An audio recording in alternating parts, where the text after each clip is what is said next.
know we are in a climate crisis, but what if the dial turns to 11 and melts all of the polar caps?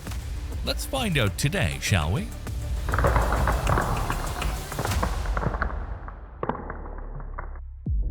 Imagine you're enjoying a nice, refreshing popsicle on a hot summer day. Now imagine that popsicle is Earth and the sun's hotness slider is way up to 100%. What happens? Melt-o-rama. But instead of a sticky mess on your hands, we're talking about a global makeover of epic proportions. Now I know you're thinking, but wait, isn't the ice already melting? You're not wrong. In fact, NASA dropped a bombshell in 2015 revealing that our oceans are rising faster than a teenager's screen time. We're talking at least 90 centimeters of sea level rise in the coming decades. That's like giving the planet a really uncomfortable waterbed. But hold on to your snorkels, folks, because that's just the appetizer. If we keep treating our atmosphere like a greenhouse on steroids, we're looking at a future where all the ice decides to go skinny dipping. And when I say all the ice, I mean all of it. We're talking about more than 5 million cubic miles of ice. That's enough to give every person on Earth their own personal iceberg, and then some. Now, before you start planning your beachfront property in Nebraska, let's pump the brakes a bit. This icy apocalypse isn't happening overnight. Scientists estimate it would take at least 5,000 years to melt all that ice. So, no need to trade in your car for a submarine just yet. But here's where it gets really wild. If all that ice did melt, sea levels would rise by a mind-boggling 216 feet. That's like stacking 36 giraffes on top of each other. Suddenly, our world map starts looking less like a familiar geography lesson and more like a game of Where's Waldo with continents. So, are you ready to dive deeper into this watery wonderland? Stick around, because we're about to explore what Earth would really look like if it decided to go full water world on us. It's going to be a splash. All right, let's dive into the deep end of our melting ice saga. Remember that 216-foot sea level rise we talked about? Well, it's time to break it down and see where all this water is coming from. It's like a twisted game of who got the most ice to melt. First up, we've got Antarctica, the undisputed heavyweight champion of ice. This frozen continent is hoarding about 90% of the world's ice and 70% of its fresh water. If Antarctica decided to liquidate its assets, we'd be looking at a sea level rise of about 200 feet. That's like turning the Statue of Liberty into a fancy snorkel. Greenland, not wanting to be left out of the party, would chip in with another 20 feet of sea level rise. It's like the little brother trying to keep up with Antarctica's big splash. Now you might be thinking, what about all those picturesque mountain glaciers? Well, neither will they be spared. If all of the world's mountain glaciers melted, they'd add about 2 feet to our global swimming pool. It's not much compared to the big players, but hey, every drop counts in this aquatic apocalypse. Let's put this into perspective. Imagine you're standing in Times Square, New York City. Now add 200 feet of water. The Big Apple becomes the big aquarium, with only the top floors of the tallest skyscrapers peeking out like little concrete islands. But it's not just New York getting a bath. Say goodbye to Miami, New Orleans, and most of Florida. Venice? More like Atlantis 2.0. And the Netherlands? Well, they might want to consider renaming themselves Nether Seas. Now, before you start planning your underwater real estate empire, remember that this isn't happening overnight. But even small changes can have big impacts. For every centimeter of sea level rise, about 6 million people are at risk of coastal flooding. That's like the entire population of Denmark having to grab their floaties every time the tide comes in. And here's a mind bender for you. All this melting ice isn't just raising sea levels, it's also changing the shape of the Earth itself. As the ice melts, the crust beneath starts to rebound, like a couch cushion after your uncle gets up from his nap. This isostatic rebound is actually slowing down the Earth's rotation. So not only are we getting wetter, but our days are getting longer too. If you think that's all we've got, you should know better. This watery transformation isn't just about drowning cities and making longer days. It's kickstarting a whole cascade of environmental changes that would make Mother Nature's head spin. Curious about what else is in store for our waterlogged world? Stick around, because we're about to dive even deeper into the wild and wet future of our planet. Now that we've taken a dip in the rising seas, let's shift gears and talk about how our planet is literally changing shape. Yep, you heard that right. Earth is pulling a Salvador Dali and getting all melty on us. Imagine the Earth as a giant stress ball. For millions of years, it's been squished under the weight of massive ice sheets. But as these icy blankets melt away, the Earth is starting to decompress. It's like when you take off your tight jeans after Thanksgiving dinner. There's a whole lot of rebounding going on. This process, called isostatic rebound, is like a very slow-motion trampoline act. As the ice melts, the land underneath starts to spring back up. In some places, it's rising faster than you could say continental drift. In fact, parts of Sweden are rising about 1 centimeter per year. At this rate, Sweden might need to change its marketing from land of the midnight sun to the country that keeps getting higher. This crustal rebound isn't just a localized phenomenon. It's actually affecting the entire planet. As the land rises in some places, it's causing other areas to sink. It's like a global game of whack-a-mole, but with continents. Now here's where it really gets wild. All this shifting mass is actually changing the Earth's rotation. That's right, we're slowing down the planet. It's like Earth is a cosmic ballet dancer, and melting ice is making it harder to pirouette. Scientists estimate that for every centimeter of sea level rise, the Earth's rotation slows by about a microsecond per day. So if you've ever wished for longer days, congratulations, your wish is coming true, albeit very, very slowly. But the fun doesn't stop there. As the Earth's crust rebounds, it's also changing the slope of the bedrock under the remaining ice sheets. This could potentially speed up the flow of ice into the oceans, creating a feedback loop that accelerates melting. It's like the planet is building its own ice slip and slide. And speaking of feedback loops, let's talk about methane. As permafrost thaws, it releases this potent greenhouse gas, which traps heat 25 times more effectively than CO2. It's like the Earth is letting out a massive burp, and we're all stuck in the elevator with it. This methane release leads to more warming, which leads to more melting, which leads to more methane release. You get the picture. It's a vicious cycle that makes a hamster wheel look like a straight line. But the Earth isn't just changing shape and slowing down, it's also getting a new paint job.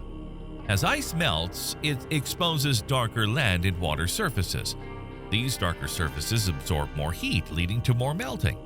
It's like the planet is trading in its reflective white winter coat for a heat-absorbing black one. Talk about a fashion faux pas.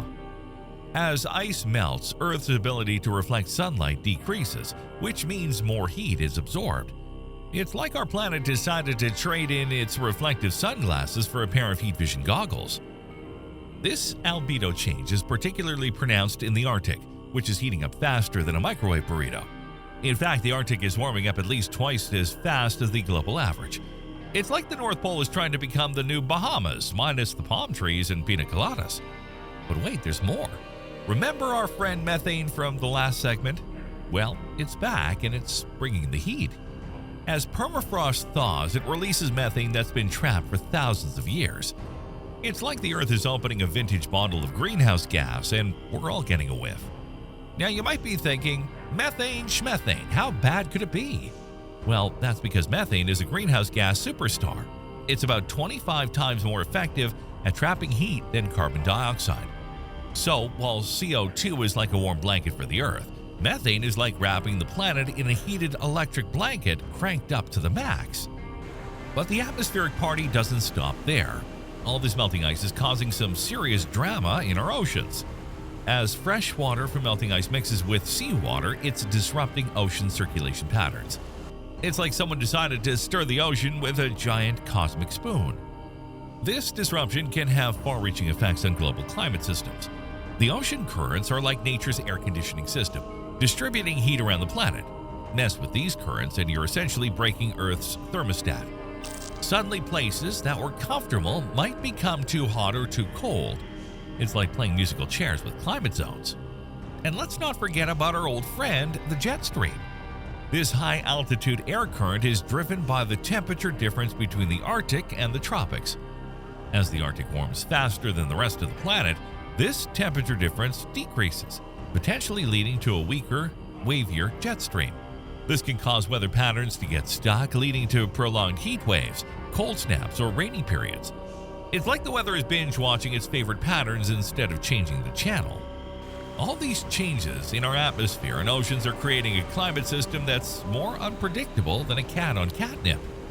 We're talking about more extreme weather events, shifting rainfall patterns, and seasons that seem to have lost their calendar. But here's the kicker. All these changes aren't just affecting our weather. They're having profound impacts on ecosystems and human societies around the globe. Curious about how these climatic shakeups are reshaping life on Earth? Have any ideas on how this might happen in the future? Let us into that big brain of yours by leaving a comment below, and let's talk doomsday. So going back, let's start with our coastal community, shall we? These folks are on the front lines of our rising seas saga, and they're finding out that beachfront property isn't all it's cracked up to be. With every centimeter of sea level rise, about 6 million people are at risk of coastal flooding. That's like the entire population of Missouri having to learn synchronized swimming fast. Cities like Miami, New Orleans, and Venice are already getting their feet wet, and not in a fun beach day kind of way. We're talking about sunny day flooding where high tides turn streets into impromptu canals. It's like Venice, Italy decided to franchise its canal system globally, but forgot to include the charming gondolas. But it's not just about wet feet. Rising seas mean saltwater intrusion into freshwater aquifers, threatening drinking water supplies. Suddenly, that glass of tap water might come with a side of salinity. It's like Mother Nature is turning our coastal areas into one giant margarita glass, salt room included. Now, let's swim over to the world of marine life.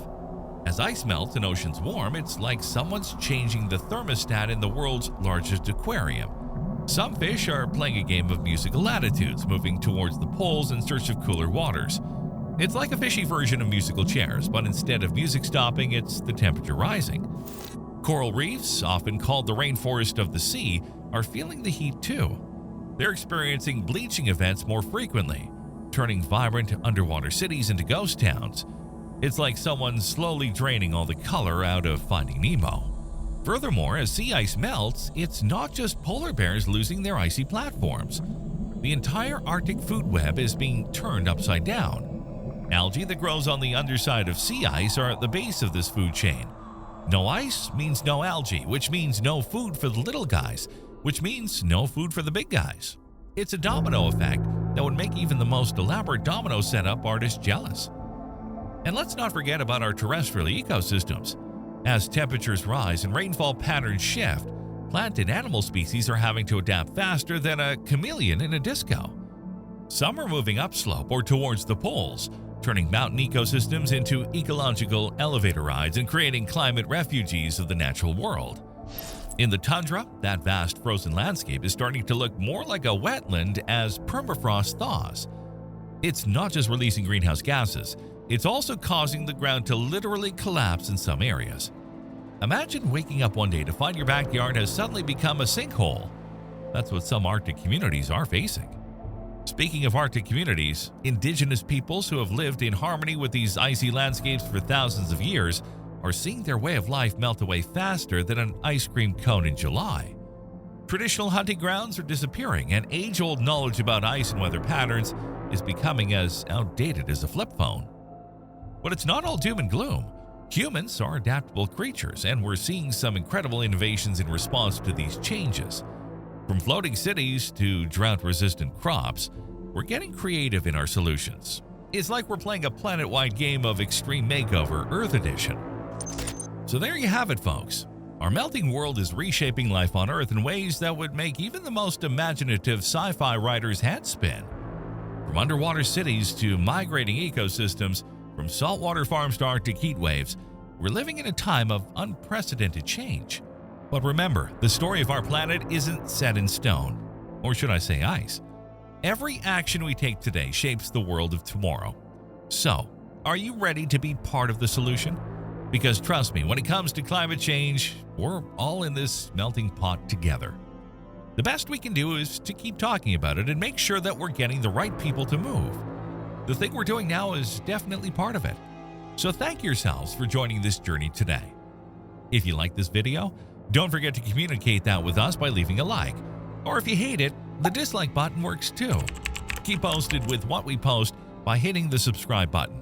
And if you want to go further, go ahead and click that notification button too. It won't bite, I swear. Until next time, folks, stay insanely curious.